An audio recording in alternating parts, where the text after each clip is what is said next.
Esta semana, el jueves, estaba sentado en esta silla, en la primer silla de esta sección. Por la mañana estaba orando, estaba meditando acerca de la predicación del día de hoy, eh, y pidiéndole al Señor que me confirmara lo que tenía preparado para compartir el día de hoy.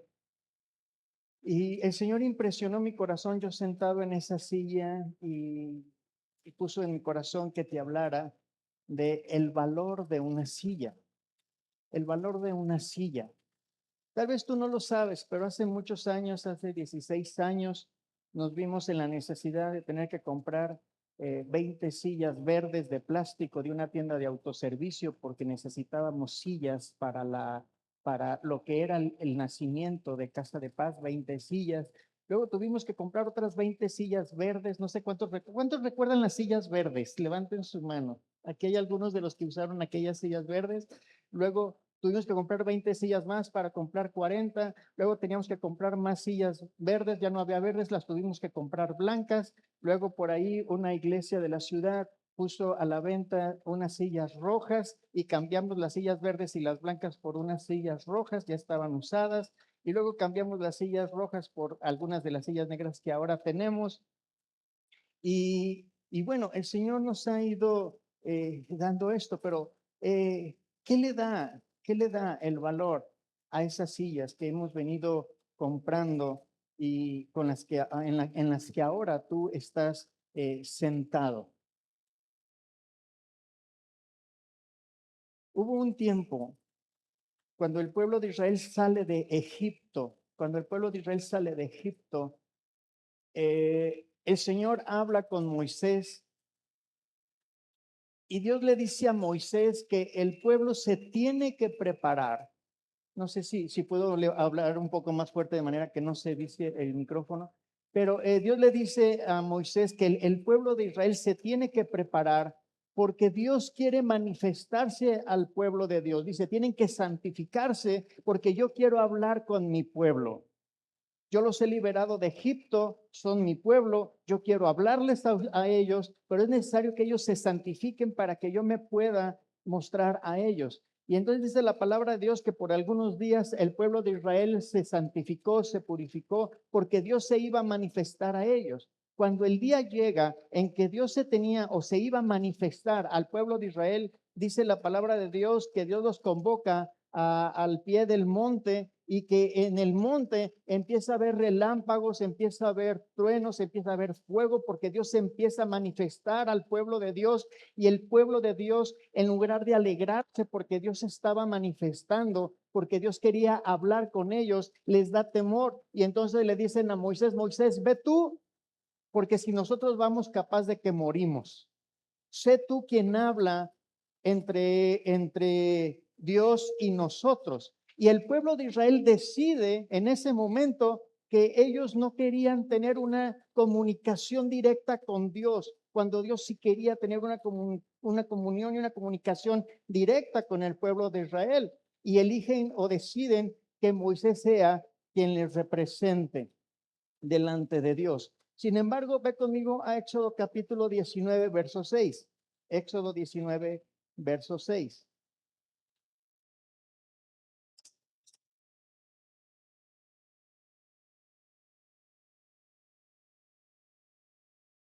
Dice ahí, verso 6 del capítulo 19, está justamente Dios ya hablando con Moisés cuando el pueblo decide que ellos no iban a hablar directamente con Dios y Dios está hablando con Moisés. Dios le habla a Moisés y le dice esto, verso 6, dice, y vosotros me seréis un reino de sacerdotes y gente santa.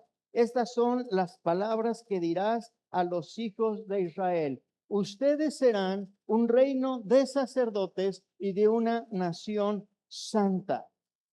Dios quería hacer de su pueblo un pueblo con el que él se pudiera comunicar, hablar directamente, aún sin necesidad de intermediarios. Pero el pueblo de Israel decide que no sea así, que sea Moisés el intermediario. Más adelante, En el primer libro de Samuel, el pueblo de Israel llama a Samuel y le dice, queremos que nos pongas a un rey. Queremos que nos pongas rey como todos los pueblos del mundo tienen reyes. Samuel, siendo el profeta de Dios, porque en ese tiempo no había rey en Israel, sino Dios traía orden y dirección a través de los profetas y de los sumos sacerdotes. Pero el pueblo de Israel dice, ya no queremos escuchar al profeta, ya no queremos escuchar a los sumos sacerdotes, queremos que nos pongas rey. Samuel va delante de Dios enojado, triste, y Dios le dice, no te preocupes, no te han desechado a ti, me están desechando a mí, ponles rey. Y es que Saúl es elegido como el primer rey de Israel. Pero en el corazón de Dios, ojo, en el corazón de Dios no estaba que hubiera un hombre al frente del pueblo de Dios en el sentido de reinado, porque Dios iba a ser el rey del pueblo de Israel y él iba a ordenar y traer dirección a través del sacerdocio. Y entonces llega Saúl a ser el primer rey de Israel. Cuando Jesús viene y se manifiesta, nace en esta tierra, se manifiesta en su ministerio, la idea del Señor, de Dios Padre, es volver a reconciliar y restablecer la relación entre el ser humano y entre Dios. Dice la palabra en la primera carta del apóstol Pedro, que es así que nosotros ahora venimos a ser reyes y sacerdotes, nación santa, pueblo adquirido por Dios.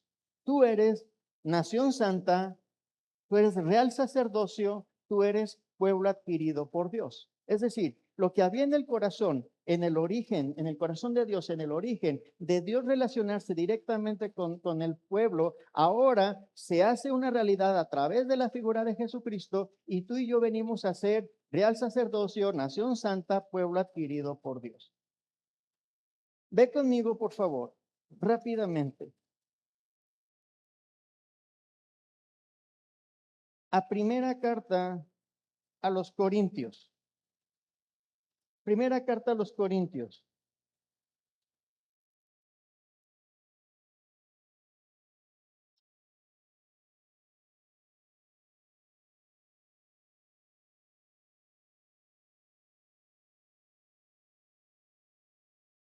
Primera carta a los Corintios, capítulo 12.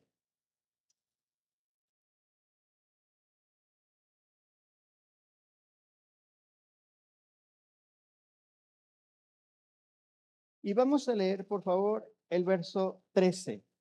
Primera de Corintios 12, 13. Dice, porque por un solo espíritu fuimos todos bautizados en un cuerpo, sean judíos o griegos, sean esclavos o libres, y a todos se nos dio beber de un mismo espíritu. Tal vez tú no lo sabes, pero en la Biblia nosotros podemos encontrar que hay diferentes bautismos. No quiero que creas que he perdido el hilo, que hable de una silla, que estoy hablando de ser real sacerdocio, nación santa, pueblo adquirido por Dios, pero aquí la palabra del Señor nos dice que somos bautizados en un cuerpo. Hay diferentes tipos de bautismos. Uno de ellos es el bautismo en el cuerpo. ¿Qué significa esto? La semana pasada yo te decía que la iglesia no es un club. La iglesia no es un lugar donde tú te puedes sentir mejor, donde tú vienes a ser solamente amigos, donde tú puedes encontrar compañerismo, relaciones, novio, novia, esposo o esposa, amigos o amigas. Ser parte de la iglesia es mucho más que eso. Dice en la Biblia que cuando nosotros lo acabamos de leer, conocemos y reconocemos a Jesucristo como Señor y Salvador, nosotros pasamos por el primer bautismo. El primer bautismo es el bautismo del cuerpo. ¿Qué significa eso? Que nosotros ahora, cuando como hijos de Dios, como siervos de nuestro Señor, venimos a ser parte del cuerpo de Cristo. Voltea al que está a tu lado y dile, eres parte, somos parte del cuerpo de Cristo. La iglesia no es un club. Cuando tú vienes al conocimiento de Jesucristo, tú eres bautizado en el cuerpo de Cristo. Y es ahí donde la silla donde estás sentado tiene un valor especial y muy, muy, muy diferente y que quizás no hemos entendido. Cuando tú eres bautizado en el cuerpo de Cristo, tu vida debe tener una visión espiritual, una visión diferente de ver las cosas, una visión diferente de ver las relaciones, tu propia vida y tu relación con Dios. Cuando tú vienes a ser parte del cuerpo de Cristo, te constituyes al mismo tiempo en tres formas. Primero, la primera que te quiero mencionar es que cuando tú eres parte del cuerpo de Cristo, cuando tú eres parte de la iglesia, tú te tienes que ver a ti mismo, número uno, como oveja. Tú eres oveja. Y cuando nosotros nos vemos a nosotros mismos, justamente en esa forma de oveja, de un rebaño, parte de un rebaño donde hay más personas, primero lo que tenemos que entender es que necesitamos el cuidado de un pastor. La oveja necesita el cuidado de un pastor. Y quiero ser bien claro, no estoy hablando de mi figura ni de mi asignación como pastor en Casa de Paz. Estoy hablando de que tú tienes que reconocer que necesitas ser pastoreado por el Señor Jesús. Él es el buen pastor. Él es el que dio su vida por ti. Él es el que dejó su trono para venir y morir y dar rescate para tu vida. Tienes que verte a ti mismo como oveja. Juan 10:11 nos dice que Jesús dijo, yo soy el buen pastor y el buen pastor su vida da por las ovejas. Tú y yo hemos dicho este salmo muchas veces, el Salmo 23:1, donde declaramos, el Señor es mi pastor y ¿qué? Nada me faltará. Cuando tú vienes a ser parte del cuerpo de Cristo, tú tienes que reconocer que eres una oveja. Antes de Cristo, tú simplemente, como lo dice aquí Lucas 15:4, tú eras una oveja perdida. Eras una oveja que no tenía dirección. Pero el día que creíste, el Espíritu Santo te tomó, te bautizó en un cuerpo y eso significa que ya no andas solo. El Señor te toma, te hace parte de su cuerpo y esto te trae una verdad espiritual. Ya no andas más solo. Tienes un pastor que te guía y su vara y su callado te infundirán aliento. Pero al mismo tiempo no andas solamente acompañado por el buen pastor, sino andas en comunión con otras ovejas. Por eso, el Salmo 23 para nosotros es una realidad. El Salmo 23 es personal. Pero si vamos ahí mismo, en Primera de Corintios 12, ahora el verso 13 dice así, porque por un solo espíritu fuimos todos bautizados en un cuerpo, sean judíos o griegos, sean esclavos o libres, y a todos se nos dio a beber de un mismo espíritu. Fíjate bien, dice el Salmo 23, el Señor es mi pastor. Pero Primera de Corintios 12:13 no habla de una esencia particular, habla de algo corporativo, es decir, todos. Somos todos y todos hemos bebido. ¿Qué significa esto? Que el ser oveja del rebaño del Señor, que ser parte del cuerpo de Cristo, no se trata de ti solo, se trata de todos juntos. Cuando tú vienes al conocimiento de Cristo, tienes que entender que ser parte de la iglesia, que ser parte del cuerpo de Cristo, no se trata solamente de ti, sino de todos juntos. Dios no salva ovejas sueltas, Dios salva rebaños. Por eso, tu provisión viene con algunas instrucciones. Fíjate bien, la oveja, número uno, no produce pasto, solamente se alimenta de ese pasto. ¿Qué significa esto? Esto me gustó. Tu trabajo no es tu proveedor. Tu proveedor, de acuerdo al Salmo 23, es el Señor. El Señor es mi pastor, nada me faltará. El trabajo es el instrumento y la herramienta que Dios usa para proveerte a ti. ¿Quién te provee? El Señor. Eres oveja, dependes de Él. El Señor dice en Mateo 6:5, miren las aves del cielo, cómo el Señor las alimenta. Ellos no tienen que preocuparse de qué van a comer al día siguiente. Saben quién cuida de ellas. ¿Tú has visto alguna vez un pájaro preocupado por cómo va a pagar la renta el día de mañana? No, o por la tormenta. Sí, quizás tenga que cambiar de árbol y poner su nido en otro lado, pero el Señor le dio la habilidad de poder hacerlo. No la dejó simplemente sola. La oveja no le habla al pasto. La oveja escucha la voz de su pastor que la lleva a donde hay pastos verdes. Debes de cambiar tu enfoque de cómo te relacionas como oveja delante de tu Dios. La oveja descansa, aunque no sepa qué va a pasar mañana. El Salmo 23:4 dice, aunque ande en valle de sombra y de muerte, no temeré mal alguno porque tú estarás conmigo. Ahí está la confianza de la oveja, que no sabe dónde va a pasar mañana, por dónde va a atravesar mañana, pero sabe que el Señor tiene cuidado, su pastor tiene cuidado de ellas. Israel recibió maná diario por más de 40 años. Y la instrucción del Señor es, no guarden maná para el día de mañana, porque mañana yo les voy a proveer de algo nuevo. No podían guardar para mañana. ¿Por qué? Porque la oveja vive día y un día y un día a la vez confiando en la dirección y el pastorado de su pastor. Deja de pelear contigo mismo para ser tu propio pastor. Deja de pelearte contigo mismo para proveerte a ti mismo. Tu parte es confiar, tu parte es obedecer. El pastor ya dio su vida por ti.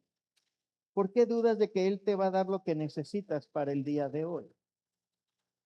Entonces, cuando nosotros entendemos que somos parte del cuerpo de Cristo, tenemos que entender que lo primero que somos al ser parte del cuerpo de Cristo es que somos ovejas. ¿Cuántos dicen amén? Ah, no te creas, estoy bromeando.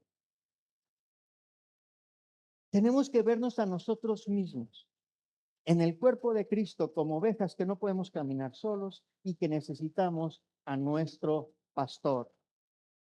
Es que yo puedo ser iglesia en mi casa sin nadie más. No, y eso lo vamos a ver en un momento. Otra cosa, que cuando nosotros venimos a ser bautizados en el cuerpo de Cristo, nosotros no nada más somos ovejas, nos comportamos como ovejas, actuamos como ovejas porque reconocemos la necesidad de un pastor, de nuestro pastor, para que nos guíe, nos acompañe, nos alimente, nos provea y nos proteja. Pero cuando venimos también a ser parte del cuerpo de Cristo, no solamente nos convertimos en ovejas, como ya lo dije en Primera de Pedro 2:9, dice que ahora nosotros somos linaje escogido, real sacerdocio, nación santa. Tú y yo nos convertimos en real sacerdocio. Dile al que está a tu lado, también eres sacerdote. Y la función del sacerdote era acercarse a sí mismo y acercar al pueblo a la presencia de Dios. Hebreos 4:16 dice, acerquémonos pues confiadamente al trono de la gracia. Nosotros ya podemos como sacerdotes en el Antiguo Testamento, solamente el sumo sacerdote podía entrar al lugar santísimo. Nadie que no fuera del sacerdocio podía entrar ni siquiera al tabernáculo. El pueblo que no era de la tribu de Leví ni siquiera podía tocar los elementos del tabernáculo. Ninguna otra tribu lo podía hacer. Pero ahora que tú y yo somos real sacerdocio, tú y yo sí nos podemos acercar confiadamente y directamente y abiertamente al Señor. El bautismo en el cuerpo de Cristo, el ser parte del cuerpo de Cristo, te ordena como sacerdote. Lo leíamos en Éxodo 19:6. El Señor prometía un reino de sacerdotes, pero Israel falló. Sin embargo, ahora tú y yo somos este reino para Dios de sacerdotes. Y cuando hablamos de sacerdocio, estamos hablando de servicio.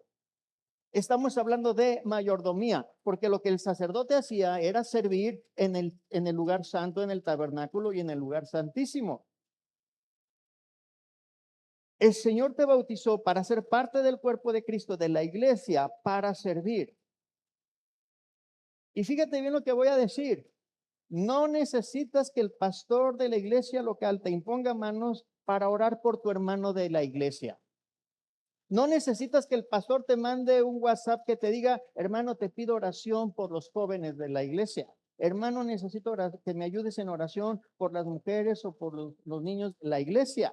¿Alguien necesita un mensaje así para orar por la iglesia? Nadie. Es parte de nuestro llamado, es parte de nuestro servicio como sacerdotes.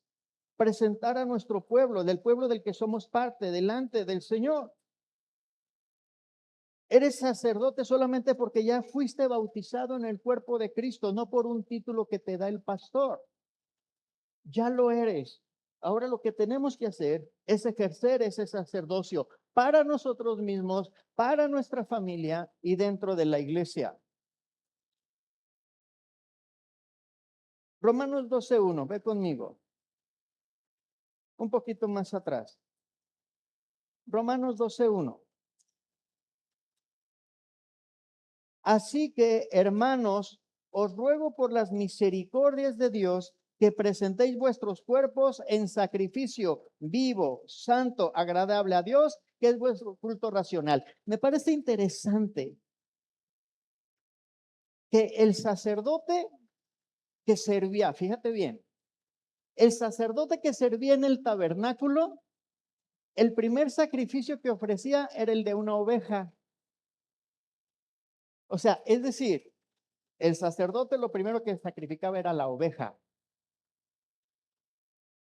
Muchos de nosotros queremos ser ovejas para siempre, que siempre se nos alimente, que siempre se nos cuide, que siempre se nos guíe, que siempre se nos dé.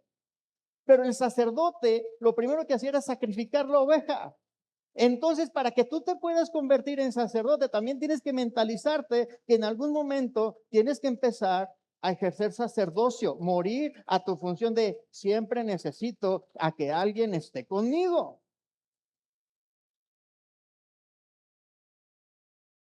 Dice aquí que debemos de ofrecer nuestro cuerpo como sacrificio vivo, santo, agradable a Dios.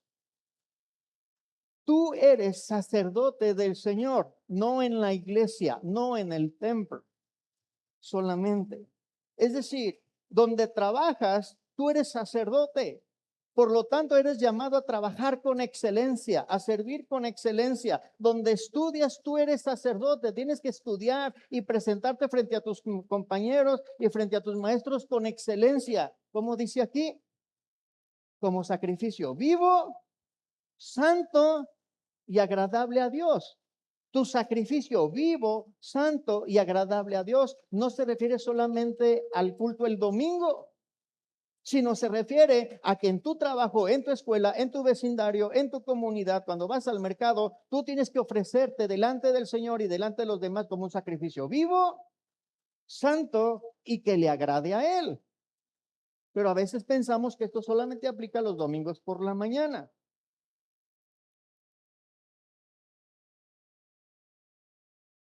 Agradeces antes de recibir.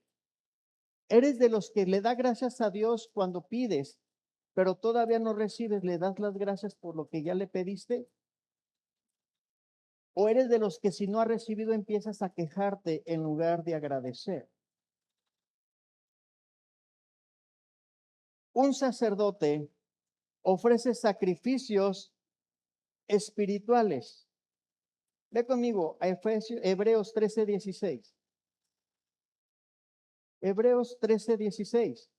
Ya dijimos que un sacrificio vivo, santo, agradable a Dios lo tenemos que ofrecer en todos lados, como sacerdotes. Hebreos 13:16 dice, y de hacer bien y de la ayuda mutua, no os olvidéis, porque de tales sacrificios se agrada a Dios. El otro día, quiero hacer un paréntesis pequeño, porque tiene que ver con el sacerdocio. El otro día platicaba con una persona y, y me decía que sus finanzas no andaban muy bien. Y yo le hice esta pregunta bien directa a esta persona. Le dije, tengo dos preguntas para ti. La primera es, ¿diezmas? Sí, sí diezmo. ¿Diezmas completo? Y se quedó callado.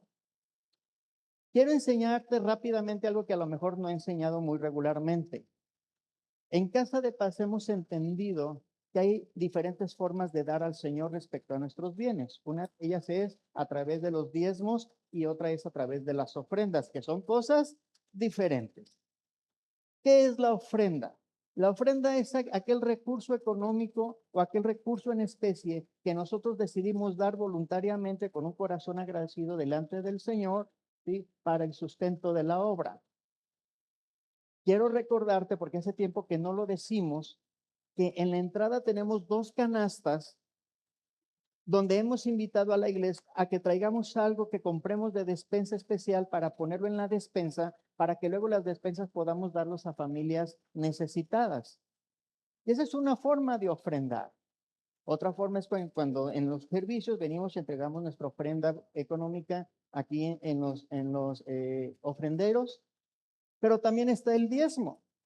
¿Qué es el diezmo? El diezmo es el 10% de nuestro ingreso, que es con el cual nosotros, ojo, es con el cual nosotros hacemos un acto de fe donde le regresamos el señorío de nuestras finanzas al Señor. Señor, tú eres dueño de nuestras finanzas, te entrego el 10% de mis finanzas, que el 90% que me resta sea multiplicado para mi bendición. En Malaquías 3:10 dice, traed todos los diezmos al alfolí y hay alimento en mi casa. Y probadme ahora en esto, si no abriré las ventanas de los cielos para que sobre y abunde sobre ustedes. Entonces, te invito, porque es el único versículo donde la palabra del Señor nos dice que podemos probar al Señor. Trae tus diezmos, pero entrégalos completos. Es la forma en la que mostramos y damos testimonio al Señor de que Él es el Señor aún de nuestras finanzas. Porque tengo que decirte que cuando el sacerdote ofrece esos sacrificios espirituales, lo que está haciendo es administrar lo que Dios le ha dado. Si nosotros revisamos la distribución del territorio de Israel, nos vamos a encontrar con que está la tribu de Zabulón, la tribu de Neftalí, la tribu de Benjamín, la tribu de Dan, la tribu y todas las tribus, menos una. ¿Alguien recuerda a cuál tribu no se le dio territorio? ¿A quién? No se le dio territorio a la tribu de Leví. Y no se le dio territorio a la tribu de Leví porque ellos iban a ser tribu de sacerdocios, de sacerdotes. Y Dios les dijo, su herencia no va a ser terrenal, su herencia soy yo. Y la tribu de Leví no tenía territorio. Porque cuando tú y yo venimos a Cristo, lo que le decimos a Cristo es, todo lo que soy, te lo entrego. Y todo lo que tengo es tuyo. ¿Sabes qué significa eso? Que nada de lo que crees tener te pertenece. Y como sacerdote, lo único que haces es ser administrador de lo que Él pone en tus manos. Entonces, un sacerdote acerca a través de su santidad, de su testimonio a los demás. Un sacerdote ofrece sacrificios espirituales. Un sacerdote intercede por el rebaño. Job 42:10, por favor. Acompáñame a Job 42:10. ¿Quién era Job? Job no era sacerdote. Job no era pastor. Job no era profeta, aunque Dios habló con él. Pero Job 42:10 nos enseña algo bien interesante. Dice, y quitó Jehová la aflicción de Job, orando él por sus amigos. La Reina Valera dice cuando él oró por sus amigos. Job estaba en aflicción. Y a Job no le fue quitada la aflicción hasta que él oró primero por los demás. Y quitó Jehová la aflicción de Job cuando él hubo orado por sus amigos. ¿Sabes? Cuando tú oras por los demás, el Señor trae lo que tú pides para los otros, lo trae para ti. Cuando tú pides por la provisión de tu hermano, Dios suelta tu provisión. Cuando tú pides por paz para tu hermano, Dios trae paz a tu corazón. La aflicción de Job fue quitada cuando él oró por sus amigos. Un sacerdote, ser parte del cuerpo de Cristo, tiene que ver con ejercer sacerdocio y tener una vida espiritual activa, aún sin un nombramiento formal dentro de la iglesia. Tu casa es el altar. Tu trabajo es el altar. Tu escuela es el altar donde tú te presentas delante de Dios como sacerdote. Y cuando tú oras, dice Filipenses 4:6, cuando tú oras, tu oración también sube directo delante del Señor, porque tú tienes acceso a eso, porque eres real sacerdocio también. Dejemos de vivir como mendigos espirituales y vivamos como real sacerdocio. ¿Cuántos dicen amén? Y tercero, primero, cuando entendemos que nosotros somos parte de la iglesia, del cuerpo de Cristo, somos oveja. Número dos, cuando entendemos esto, también entendemos que somos real sacerdocio, tenemos acceso directo delante del Señor. Número tres, actuamos como parte del cuerpo. Actuamos como parte del cuerpo. La FIFA nos metió en problemas el viernes. Y para los que no lo saben, nos metió en problemas el viernes porque la FIFA anunció el viernes que cambiaba el partido de México de las 6 a las 12. Y ahí tienen al pastor David, ¿no? No faltó el que mandó el mensaje al pastor. Pastor, ¿se va a suspender el culto del domingo? ¿Ustedes creen? Y ahí tienen al pastor David, ¿no? Pastores de Casa de Paz, acaba de la FIFA de cambiar el partido, tomen las medidas necesarias, no vamos a suspender el servicio, más bien, y empezamos a trabajar ahí, ¿no? Y para las 4 de la tarde nos dijeron que siempre no, y ahí está el pastor ahí, pastores, que siempre no, que el partido sigue a las 6 de la tarde. ¿Por qué estoy diciendo esto? Pues porque juega la selección a las 6 de la tarde. ¿Qué mejor pretexto necesitas si lo quieres, si es que lo necesitas, para poder convivir con otros hermanos con el cuerpo de Cristo? Si alguien no tiene dónde ver el partido hoy, los espero en mi casa a las 6 de la tarde. Y a los que vayan llevan pizzas y pollos, ¿ok? Pero ahí los esperamos. Pero sabes que ser parte de la iglesia tiene que ver con aceptar y reconocer que somos parte de un cuerpo y que nos necesitamos unos de los otros. Hace rato no era broma que yo te dijera, dile a la quinta persona dónde va a ser el partido. Porque qué padre sería que tú conocieras a alguien más en dónde vive, cómo vive, en algo que pudiera ser común, como un partido de fútbol. ¿Es pecado ver el fútbol? No, no es pecado ver el fútbol. Lo que es pecado hacer del fútbol tu idolatría. Entonces, somos parte del cuerpo. Somos parte del cuerpo.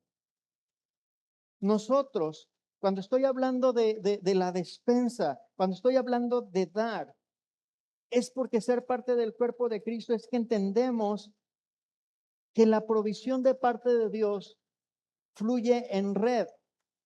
Es decir,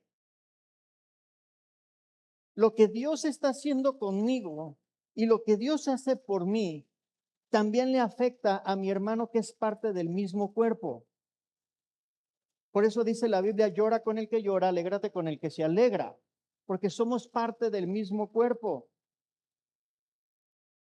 Nosotros no compartimos la provisión por buena onda solamente. Nosotros compartimos nuestras bendiciones porque estamos conectados literalmente en el Espíritu. Primera de Corintios 12:26 dice que si un miembro padece, todos los miembros se duelen. Muchos de los que vivimos en esta colonia recibimos este mensaje muy seguido. A las colonias fulanita, fulanita y fulanita y fulanita se les comunica que el fin de semana no va a haber agua porque se va a reparar una tubería. Y una tubería afecta el suministro a un montón de colonias. ¿Qué crees? En la iglesia pasa igual.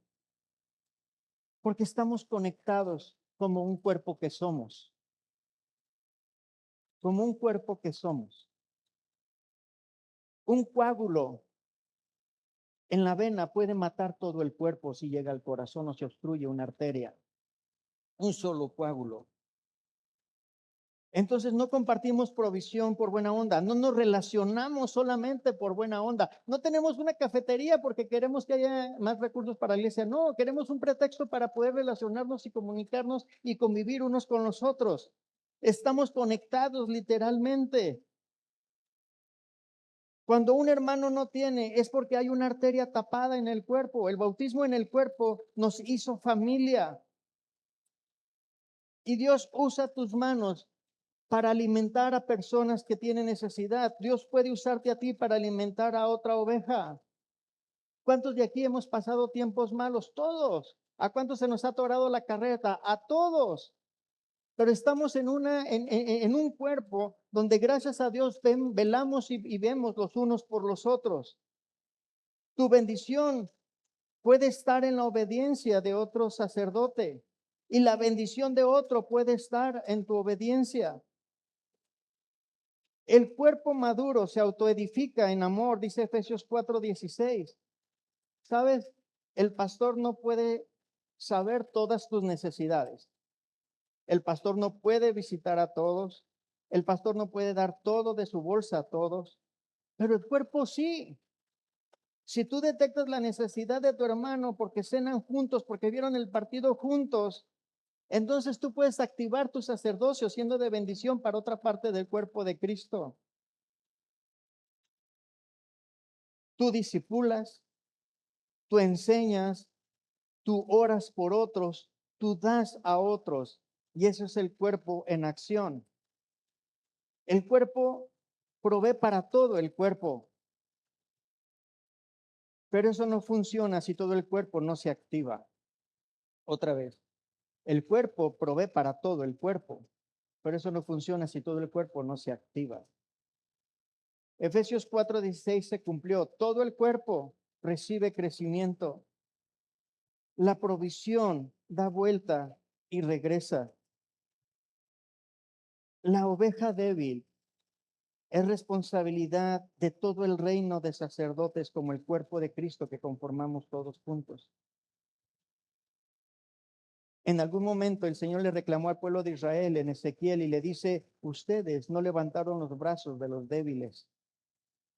Y Santiago 1:27, lo decían los varones hace unos días, 1:27 dice que la religión pura y sin mancha es visitar a los huérfanos y estar al pendiente de las viudas.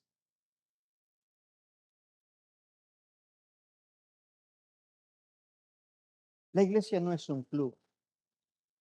¿Cuánto vale la silla donde estás sentado? La silla en la que estás sentado, la silla en la que estás sentado hoy puede estar ocupada por una oveja o por un sacerdote. O la silla en la que estás sentado hoy puede estar ocupada por alguien que se sabe parte de un gran cuerpo. Pero somos llamados a hacer las tres cosas. Siendo parte de la iglesia, no podemos ser solamente ovejas. Siendo parte del cuerpo de Cristo, no solamente podemos ser sacerdotes. Siendo parte del cuerpo de Cristo, no podemos vivir aislados del resto del cuerpo de Cristo. Tenemos que ser las tres cosas como parte del cuerpo de Cristo. No solamente ovejas, no solamente sacerdotes, no solamente haciendo de la iglesia ese club donde nos ayudamos mutuamente. Y es ahí donde la palabra del Señor se cumple, o más bien la oración del Señor Jesús se cumple cuando dijo, Padre, que ellos sean uno como tú y yo somos uno, para que a través de esa unidad el mundo vea tu gloria en ellos. Siendo ovejas, dóciles, siendo sacerdote, real sacerdocio, porque el real sacerdocio no solamente te da la oportunidad de administrar lo que Dios te ha dado, sino ejercer ese sacerdocio con la autoridad que Dios te ha dado. Y también el reconocer que somos parte del cuerpo y que nos necesitamos unos de los otros. La semana pasada, el Señor nos llamaba a renovar nuestros votos delante de Él y lo hicimos. Ahora el llamado es que esa renovación de votos traiga un fruto en nosotros como parte no de la iglesia o no de una iglesia, sino como parte del cuerpo de Cristo, donde Él es la cabeza. Cierra tus ojos, inclina tu rostro. Padre, gracias. Gracias porque nos permites entender la posición de privilegio que nos das al estar sentados hoy en estas sillas. Gracias, Señor, porque hoy en esta tu casa hay ovejas, real sacerdocio, nación santa, pueblo adquirido por ti. Te pido, Dios, que abras nuestros sentidos espirituales a lo espiritual y que podamos ver, Señor, con ojos espirituales nuestra función como cuerpo, como iglesia que somos en ti, por ti y para ti. Y que podamos ejercer ese llamado como cuerpo frente al mundo, frente a nosotros mismos, frente a nuestra familia, de la manera correcta. De tal manera, Señor, que el mundo vea tu gloria manifestada en esta casa. Gracias por cada uno de mis hermanos. Gracias por cada uno, Señor, de los que hoy nos visitan por primera o quizás segunda vez. Porque a través, Señor, de lo que estamos escuchando, el Espíritu Santo nos hace crecer. Padre, pero ahora te pido que ese crecimiento dé mucho fruto. A ti la gloria y la honra en el nombre de Cristo Jesús. Amén y amén. Dios te bendiga, iglesia.